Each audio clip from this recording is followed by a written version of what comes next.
Okay, so first up is the patent. All right.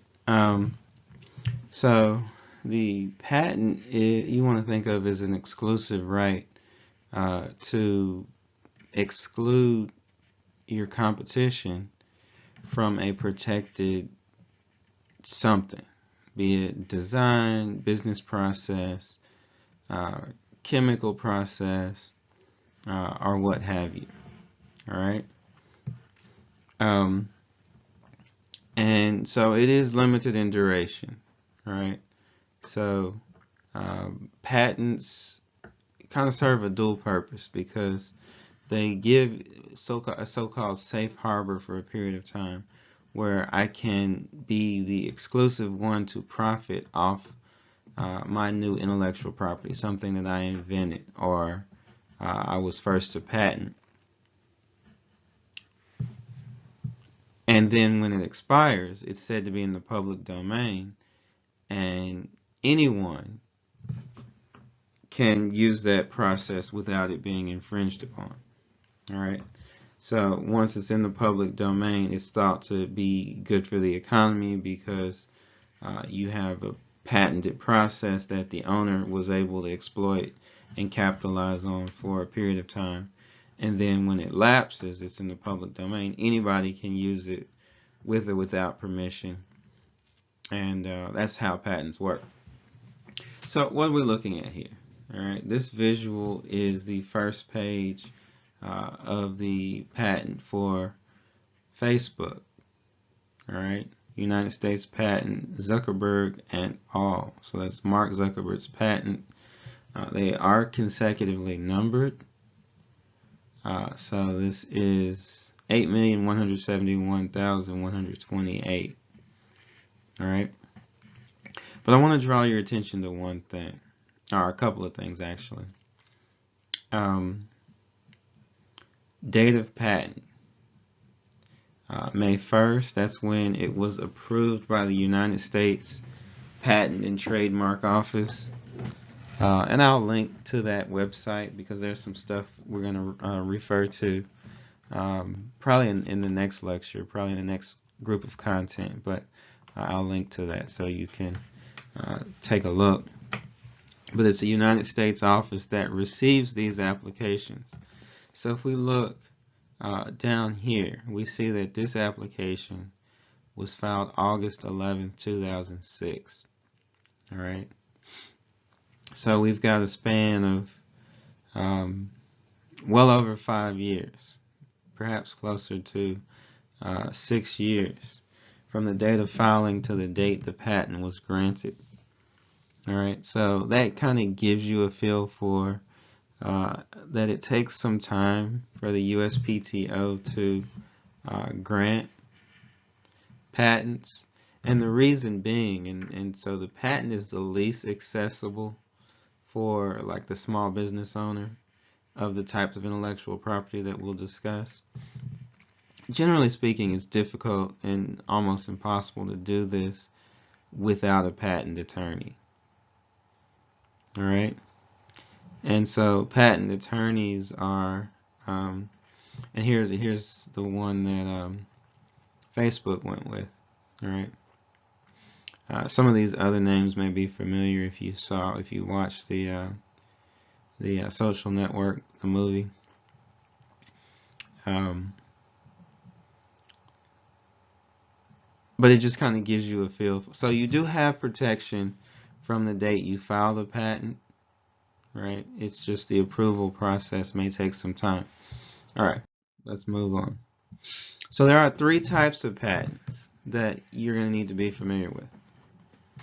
All right, and so the first patent we saw for Facebook was the utility patent. We're also looking at a page from another utility patent. This is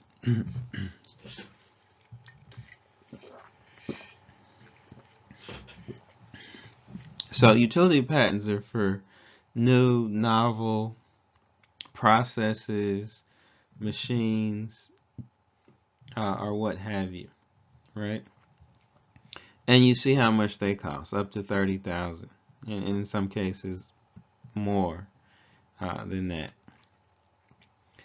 Utility patents last 20 years. All right.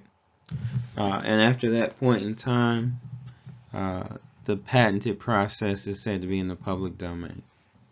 All right. From the date of filing, and I referenced this just a moment ago, but I'll say it again because it's important. If you've ever looked at, a toy you got from McDonald's or on the back of a computer or something, you'll often see patent pending. That's an indication that the patented object that you're holding, the patent has been filed but not yet granted by the USPTO, or at least as of the date of manufacture for that item.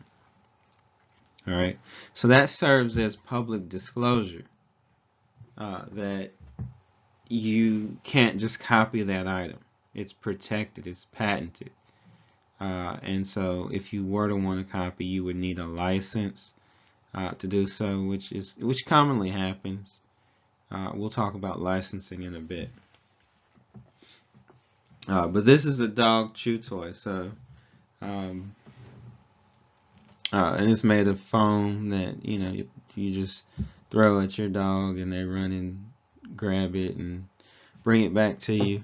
That's what this is. So perhaps maybe there's some evidence that the USPTO is somewhat lax about what qualifies as new or novel, or maybe they're overworked because they have been subject to budget cuts like many other governmental departments have, and some things get patented that maybe shouldn't have been. And I've got a few more examples that we'll discuss as we progress. So that was the first type, the utility patent. All right. The next type is a design patent. All right. This really is patenting the way something looks. All right.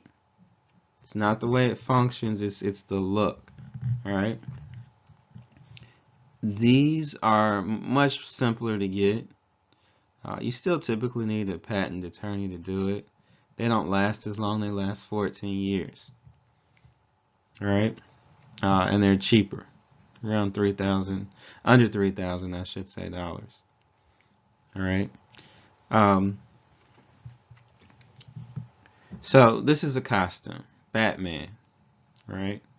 You can tell by looking at it, it's Batman. You might say, where is the Batman logo? And that's actually a different type of intellectual property. All right, so we'll get to that soon. But so this is a patent that is owned by DC Comics. All right, and they patented, it's a Halloween costume is what it is. So they patented it, and basically you couldn't manufacture a Batman costume that looked like this for a period of 14 years. All right, and that's the way a design patent works. It really just prevents manufacture of an article that looks like this. So a Halloween costume with the mask, the horns, that is patented. All right, so that's the second type.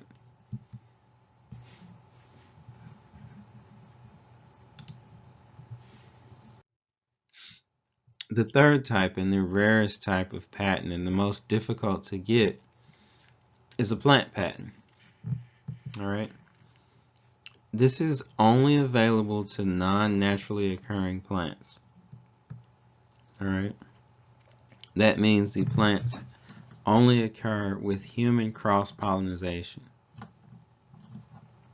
All right, so not plants that naturally grow in the wild, plants that are that require human cross-pollination. All right, and so if you get one of these, they last 20 years. what you're looking at here is the bridal. No, it's the ever blooming rose. All right, and it's a rose that was genetically superior because it had a longer season for which it would bloom than any other rose, and it had more blooms. The plant devoted substantially more of its energy or its life to creating blooms than other roses. All right. Other types of plant patents, ones that have since lapsed, seedless grapes, seedless watermelons, the wave petunia plant that had substantially more blooms than any other petunias, the azaleas that bloom for significantly longer than 2 weeks. If you've ever planted azaleas, or if you grew up in a house with them, you know that they would only bloom for about 10 days out of the year. There's a variant that blooms for substantially longer than that, a couple of months out of the year. All of those types of things are subject to our patented plants.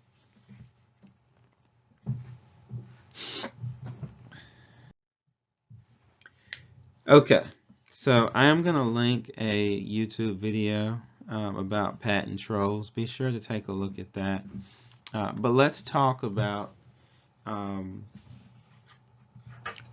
when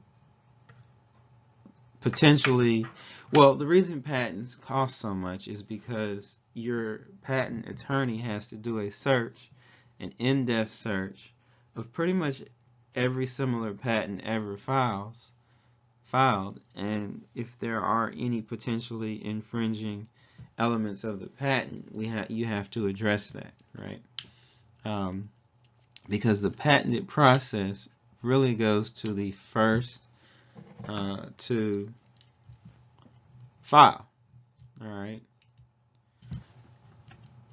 first to file, right? It used to be that it was the inventor that had the sole right to patent a product, but that is no longer the case. All right.